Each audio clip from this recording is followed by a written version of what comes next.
Good evening, everyone. Welcome back to my channel, True Crime with Jess Rose. And tonight I'd like to look at, I think I have done one from this show before. It's called A Town and Country Murder. Now this crime actually again appears on quite a few shows. There's actually been a kind of documentary drama done on it, and it's titled Kill for Being Different. It's also appeared on When Kids Kill. The documentary drama it was done with Sheridan Smith, I think her name's. That was called Murdered for Being Different, and it's just awful. I know I sound like a broken record when I start these stories, because it's, every single one is obviously it's terrible, but every time I go to start talking about them, it's just I get a bit stuck, because they're just, I feel like they should be spoken about, so they're not forgotten about, but they're still quite difficult. And this story, if you're not aware of it, this goes back to 2007, and there's a young girl called Sophie Lancaster, and she's part of the alternative group within a really little close-knit town called Bacup in Lancashire. And she's just a really petite little dark-haired young girl.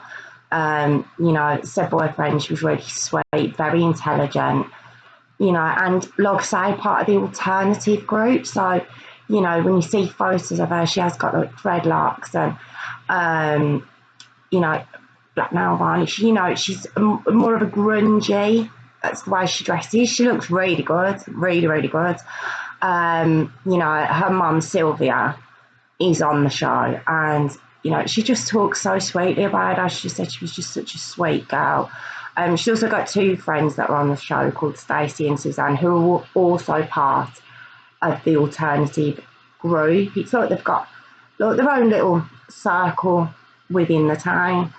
A very close-knit group of friends. And Sophie eventually meets a lad called Robert Maltby. Rob. He's 21. I don't know if I've said Sophie's 20. They're only very young. And, when people have spoke about him, they've said, they were soulmates. He was very intelligent. She held her own with him. And they said, her mum said she could see them getting married, having children. They were just this perfect, really cute couple. You see photos of them, and they're just a really, really cute couple with everything to live for. And we come up to the night, like I was saying, it's Saturday, early hours of Saturday, the 11th of August 2007, and there's a phone call to the ambulance service, and you do hear it on the show. It's a very young girl, very, very childlike girl, a voice, just begging for help, basically saying two people have been badly hurt in a park. It's called Stubby Lee Park, and it's the skate part of it. And she's trying to describe this, but it's very dark. Like I say, it's early hours. I think it's like 1 o'clock in the morning, and this girl, when you listen to the call, your heart's going out to her, because she's frantic. She's they're saying these two people desperately need help. And when the emergency services get to the park, like I say, it's very dark. There's no lighting in that part of the park. And they find these two people are obviously unconscious on the floor, and they're very, very, very badly hurt. There's blood everywhere. They were beaten so badly that the ambulance service at that time couldn't distinguish who was male, who was female. They were very, very, very badly beaten. And Sylvia, Sophie's mum, on the Saturday, so this is early hours of Saturday morning, so following morning, still Saturday,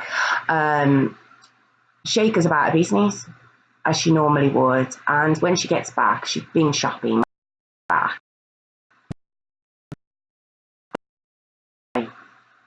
camera's playing on. Does that look okay? Sorry about that. I don't know what that was. I'm going to keep going. Sylvia got back from shopping and she said she had 14 missed calls on her answer machine, and there was also a note through the door from the police saying, can you call us ASAP? She was a bit like, I've only been out of the house an hour.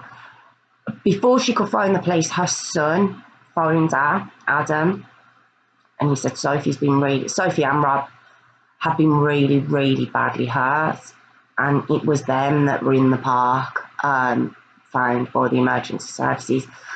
And he said, I think she's okay, but she's in intensive care. And the mum says, she's in intensive care. She's not okay. So she rushes to the hospital, and you actually see the photos of Sophie, and the mum allowed them to be released. And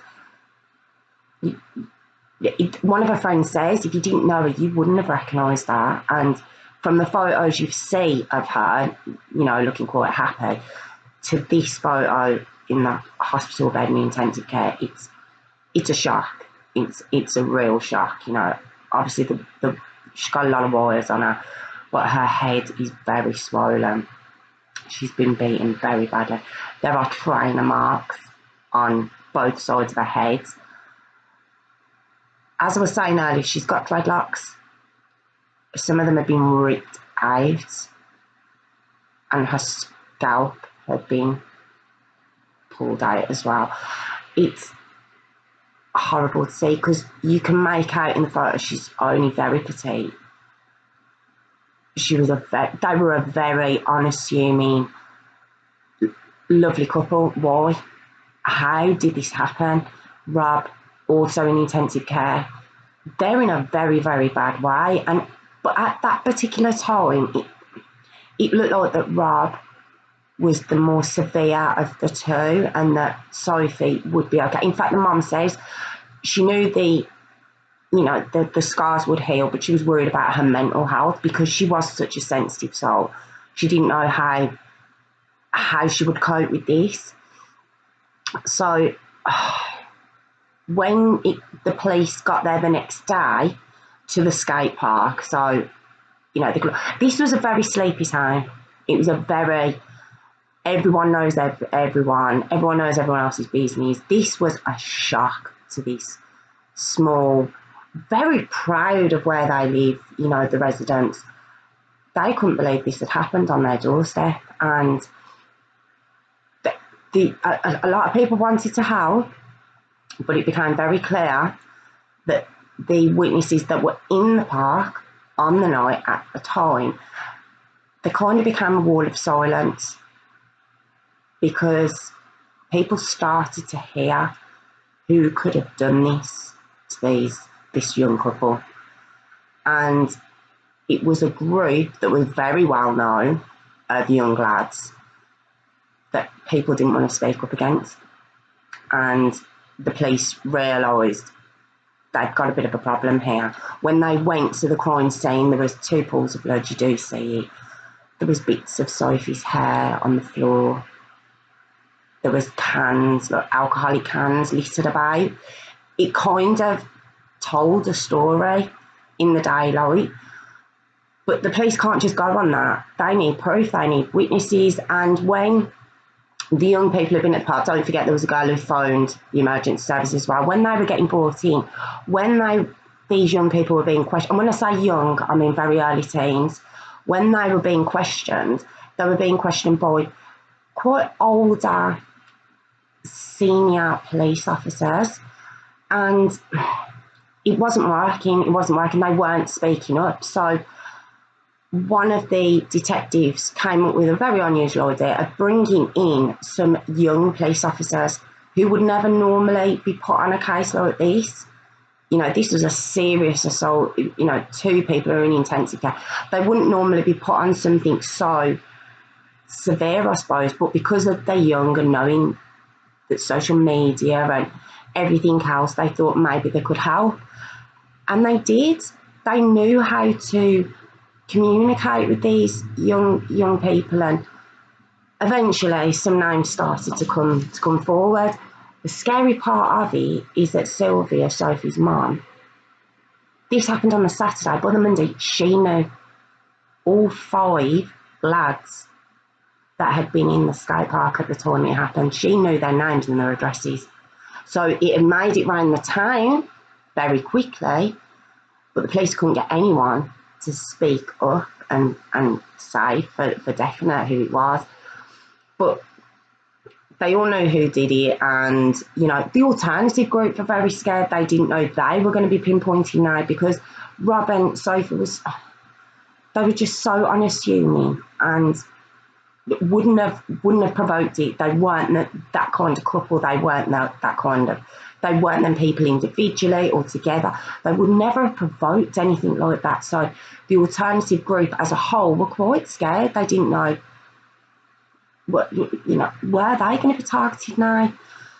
So 24 hours later, thanks to the younger police officers get involved, 5 names were brought forward. Funny enough, the 5 that Sylvia knew.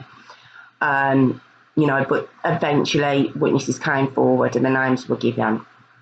And 2 that were, there was 5 all in all involved, but 2 that were mentioned time and time again were 2 lads called Ryan Herbert, who was 16, and Brendan Harris, who was 15 and 16.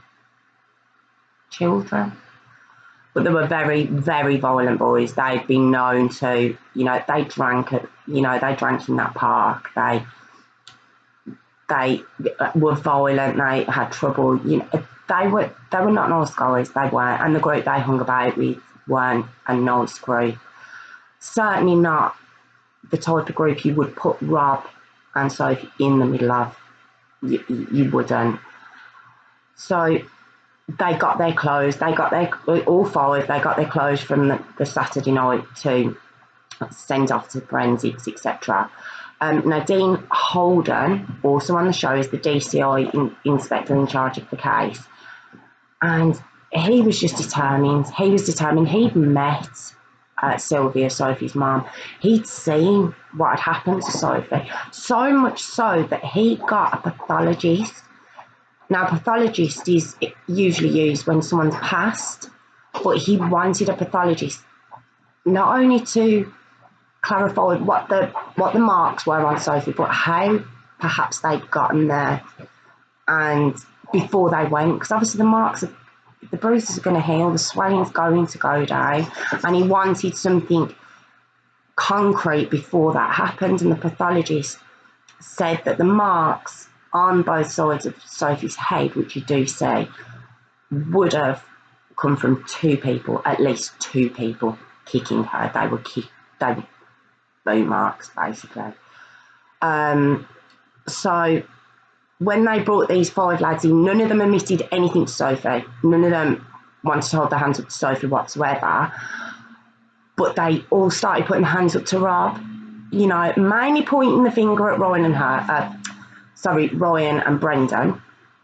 But, you know, we did this, trying to keep their input as little as possible. So they were all charged with assaulting Rob. 3 were released on bail because they hadn't had any previous issues with the police or anything.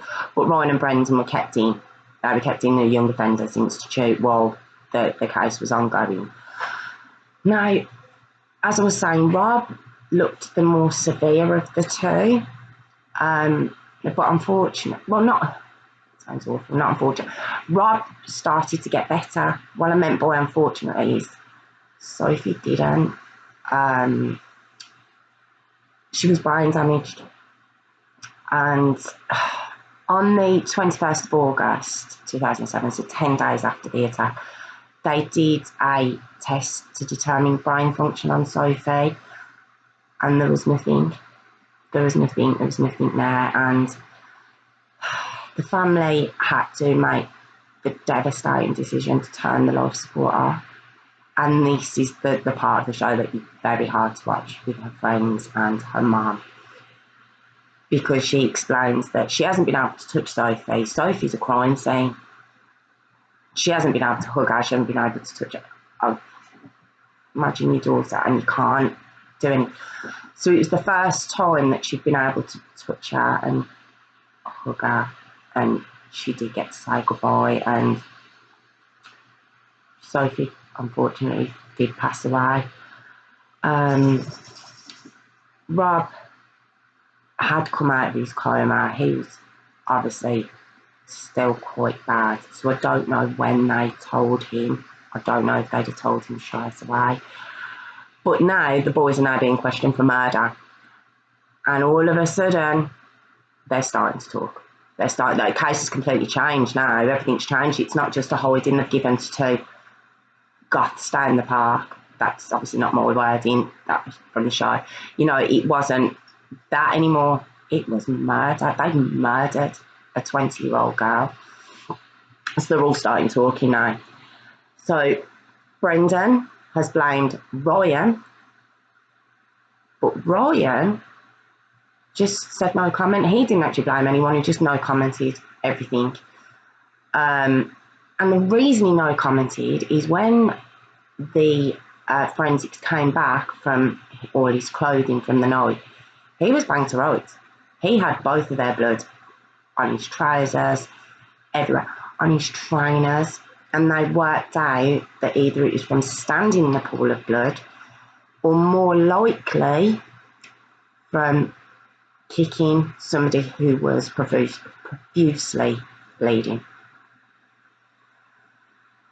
So he's banged to rights, and they monitor calls from his, where he was staying, and there's a phone call to his mum where apparently his mum says, even though it's murder now, if you've done nothing wrong, you're okay.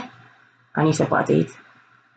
And the police were listening to that. They also bugged the police van that was obviously careering Ryan and Brendan to and from places. And they actually heard them talking about how they'd kicked Sophie's head like a football.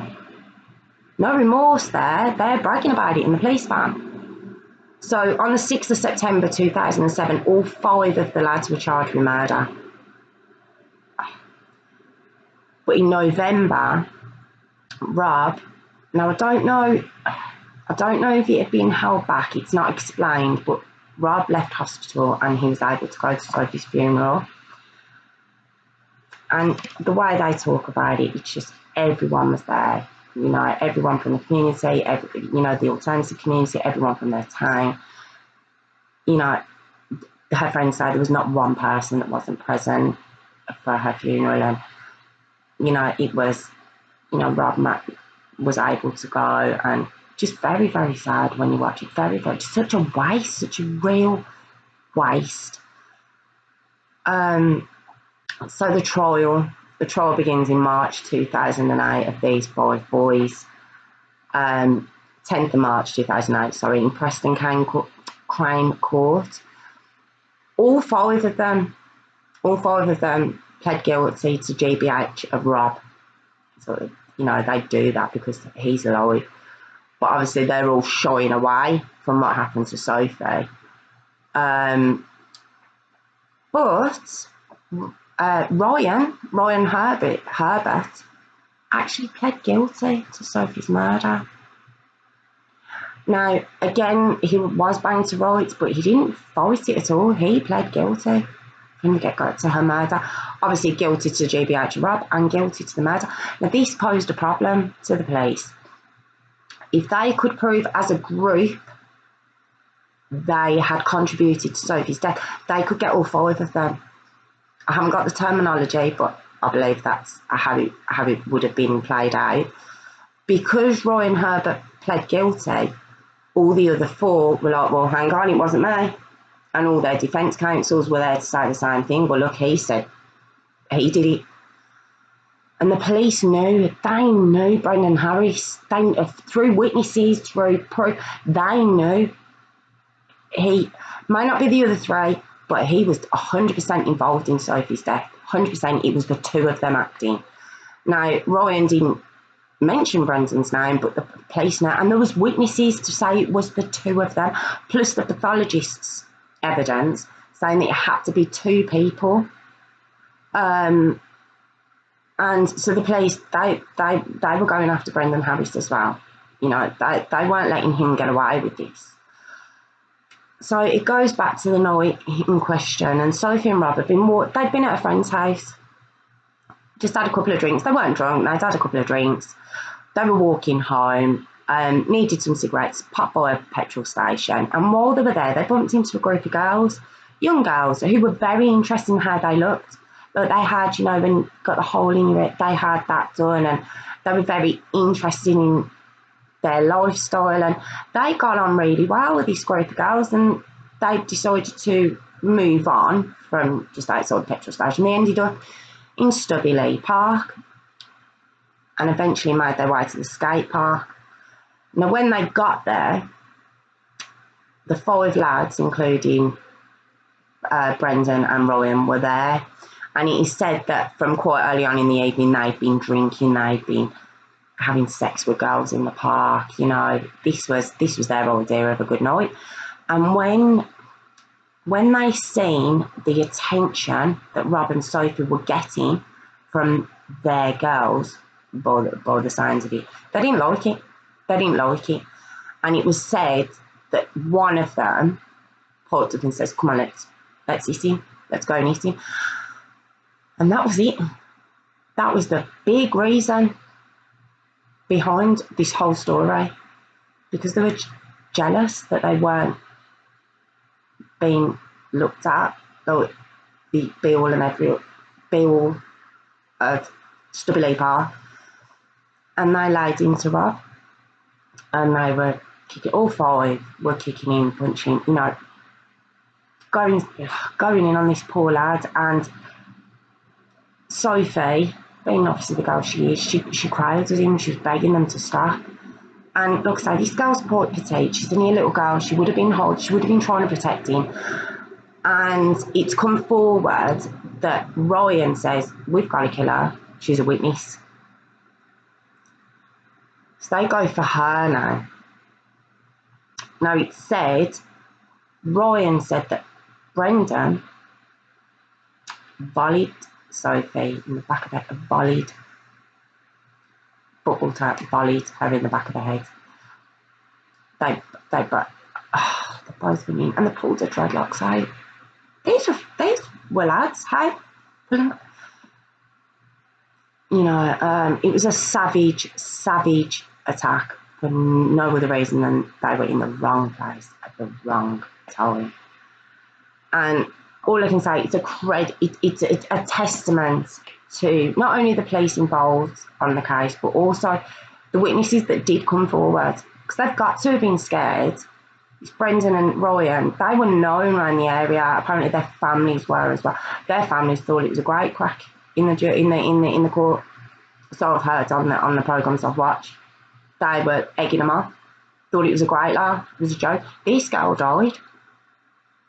It wasn't a GBH anymore where they were going to get better and be able to hopefully get on with their lives. She died, and the family thought it was a day out.